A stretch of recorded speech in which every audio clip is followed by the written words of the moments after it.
তার কোনোদিনও পরিবর্তন হলো না। হ্যাঁ, আমার মায়ের কথা বলছি।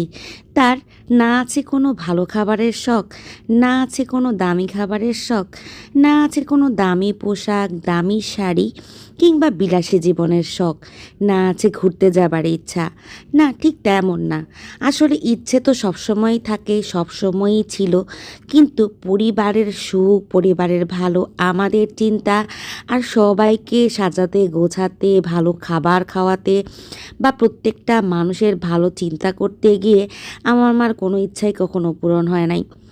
আসলে এইরকম মারা সবসময় মানে এমন আমার আমার কাছে মনে হয় যে এদেরকে না বিশেষ একটা পুরস্কার দেওয়া উচিত। এরকম একটা পুরস্কার, যে পুরস্কার আসলে তাদের সারা জীবনের যে কষ্টগুলো, তাদের সারা জীবনের যে স্যাক্রিফাইসগুলো, এগুলো কিছুটাও যাতে তারা বুঝতে পারে যে তারা কতটুকু স্যাক্রিফাইস করেছে আমাদের জন্য। হঠাৎ করে আমার আম্মার আছে গত কয়েকদিন ধরে বলতেছিল খুদের ভাত আর ভর্তা খেতে ইচ্ছা করতেছে। আসলে মানুষ কত কিছু খেতে চায়, ঠিক না? কত শপিং করতে চায়। কিন্তু এই মানুষটার কি ইচ্ছা করলো খুদের ভাত আর ভর্তা খেতে। তার ঊর্ধ্বে গেলে সেই খুদের ভাত ভর্তা, না হয় চাপটি পিঠা। এর বাইরে কখনোই তার কিছু খেতে ইচ্ছা করে না।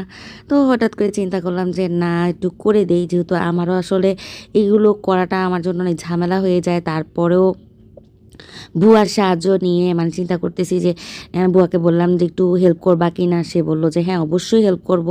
উনি আবার সুযোগ সময় থাকলে সব কিছুতেই হেল্প করে। তো যাই হোক, এই যে এখানে ভর্তার আয়োজন চলতেছে। গুঁড়া আলু নিয়ে নিয়েছি, তারপরে হচ্ছে কুমড়ো পাতা দিয়ে চাপা শুটকির ভর্তা, সব কিছু আসলে রেডি হচ্ছে। উনি আমাকে পাটায় সুন্দর করে বেটে দিচ্ছে। ওনার যেহেতু সময় শর্ট, ওই যে বলে না আমার ওয়াচের টাইম ভেরি শর্ট, ওনার অবস্থাও এরকম। তো যাই হোক, তাড়াহুড়া করে উনি ওনার মতো করে বেটে দিচ্ছে, কিন্তু তাড়াহুড়া করলেও প্রতিটা জিনিস খুব পারফেক্টভাবেই করছে। এখানে হচ্ছে যে লাল মরিচ দিয়ে, তারপরে রসুন দিয়ে, তারপরে যে টক পাতার ভর্তা করা হচ্ছে। কয়েক রকম ভর্তার আয়োজনই করা হচ্ছে। অনেক রকমের ভর্তা হলে আসলে খুদের ভাতটা খেতে ভালো লাগে। আর এই টক পাতার সাথে দেখা যায় যে কয়েক রকমের রসুন পেঁয়াজ দিলেও ভালো লাগে। আর এটা হচ্ছে যে কুমড়ো পাতা আর চাপা শুটকি দিয়ে ভর্তা। এখানে একটু রসুন, একটু লাল মরিচ দিয়ে নেওয়া হয়েছে। আমাদের অঞ্চলে দেখা যায় যে বেশিরভাগ ভর্তার মধ্যে লাল মরিচটা বাটা হয়, টেলে তারপরে বাটে না। তো এইভাবে আসলে বাটা হয়। তো এই ভর্তাটাও কিন্তু অনেক বেশি মজা হয়। আমাদের এলাকার ভর্তার সাথে অনেক এলাকার ভর্তার সাথে কিছুটা ডিফারেন্ট আছে। এখানে হচ্ছে কালিজিরার ভর্তা করা হচ্ছে। কালিজিরার ভর্তাটাও কিন্তু অনেক বেশি মজার হয়। তো কালিজিরার ভর্তাটা আসলে আমার যেটা হয়, কালিজিরা ভর্তা খেলে গ্যাস হয়ে যায়, এই জন্য কালিজিরা ভর্তাটা খেতে পারি না। কিন্তু কালিজিরা কিন্তু শরীরের জন্য অনেক বেশি উপকারী। এদিকে হচ্ছে ডাল ভর্তার জন্য একটু পেঁয়াজ কুচি আর একটু ধনিয়া পাতা কুচি করে নেওয়া হয়েছে। তারপরে হচ্ছে এই যে হাত দিয়ে কুচলে কুচলে, আমি মরিচ ধরতেছি না, মরিচ ধরলে আবার বিপদ।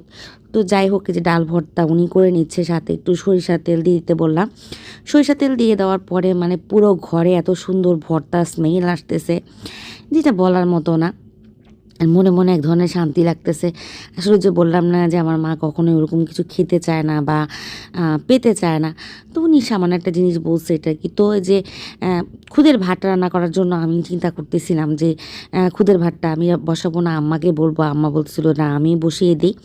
মায়ের আসলে এমনই হয়, বাচ্চাদেরকে দিয়ে বা ছেলে মেয়েদেরকে দিয়ে, ছেলে মেয়েদের যত বড় সংসারই হোক, ছেলেমেয়েরা যত পাকা রাঁধুনি হোক, আর ছেলেমেয়েরা যতই ভালো থাকুক না কেন, মা টেনশন থেকেই যায়। আর মার কাছে সবসময় বাচ্চারা ছোট থাকে। তো ওইদিকে আমার আব্দুল্লাহ এসে দুষ্টামি করতেছে, ও কিনে যেন কান্না করতেছিল, নাক মুখ ফুলিয়ে। ওকেও ঠান্ডা করার চেষ্টা করতেছিলাম। আম্মা এখানে খুদের ভাতটা রান্না করে ফেলছে। আর ওদিকে তো আমার গ্যাসের চুলা জ্বলতেছে না, তো নিচে সিলিন্ডার দিয়ে রান্না করতেছি। এখন দুইভাবে রান্না করি। এক হচ্ছে যখন গ্যাস থাকে তখন উপরে রান্না করি, আর সিলিন্ডারটা নিচে রেখে দিয়েছি, ওখানে রান্না করি।